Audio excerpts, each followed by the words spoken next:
Bonjour, aujourd'hui c'est le 24 février. Nous arrivons à la fin du mois. Le temps passe très vite et j'espère que vous allez bien. Proverbe 17, verset 4. Le méchant est attentif à la lèvre inique. Le menteur prête l'oreille à la langue pernicieuse. Et qu'est-ce que nous dit donc Proverbe 19, 27? Cesse, mon fils, d'écouter l'instruction, si c'est pour t'éloigner des paroles de la connaissance. Quand on s'éloigne, en fait, de l'instruction divine, on s'éloigne aussi de la connaissance du Seigneur. Cette connaissance ici est le fruit de la sagesse divine en nous. Est le fruit aussi de la crainte de l'Éternel que nous avons dans notre cœur. Nous sommes en train de nous nourrir des choses magnifiques, alors nous allons dire des choses qui sont magnifiques.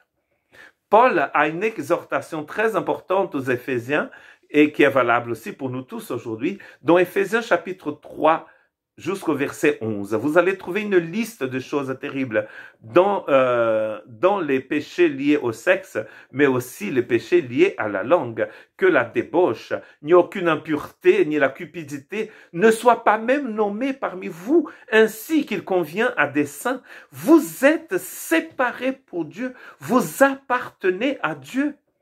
Alors ces choses ne conviennent pas à vous.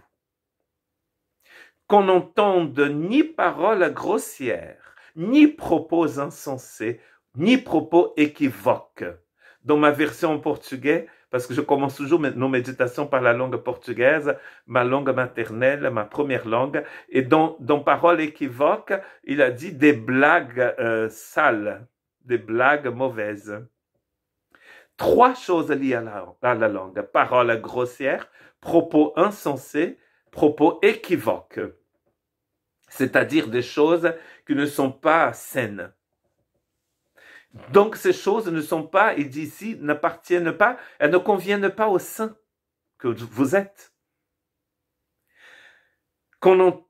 Et la suite, il dit choses qui sont contraires à la bienséance, qu'on entende plutôt des actions de grâce, au lieu de paroles grossières, des actions de grâce. Car sachez-le bien, aucun débauché ou impur ou cupide, c'est-à-dire idolâtre, n'a d'héritage dans le royaume de Christ et de Dieu. Que personne ne vous séduise par des vains discours, car c'est à cause de ces choses que la colère de Dieu vient sur les fils de la rébellion. N'ayez donc aucune part avec eux. Autrefois, vous étiez ténèbres et maintenant vous êtes lumière dans le Seigneur. Alors marchez comme des enfants de lumière. Nous avons même envie de dire, parlez comme des enfants de lumière. Examinez ce qui est agréable au Seigneur et ne prenez point part aux œuvres infructueuses des ténèbres, mais plutôt condamnez-les. Donc, ne faisons pas partie de ceux qui sont tout le temps en train de se moquer des autres, de ceux qui sont tout le temps en train d'écrire des choses terribles sur les autres. Paul est en train de dire aux Éphésiens, ça ne convient pas. Si vous êtes saints, ça ne vous convient pas. C'est pas bon, c'est pas pour vous. C'est ce qu'il est en train de dire. Cessez de dire du mal à des gens. Plutôt, rendez grâce au Seigneur, c'est ce qu'il dit ici. Ce sont des paroles d'intelligence et de sagesse. Ce sont des instructions pour les saints. S-A-I-N-T. Ce sont des S en plus, parce que c'est au pluriel. Ce sont des instructions pour ceux qui appartiennent au Christ. Ceux qui appartiennent au Christ ne parlent pas comme le monde, ils parlent comme Jésus.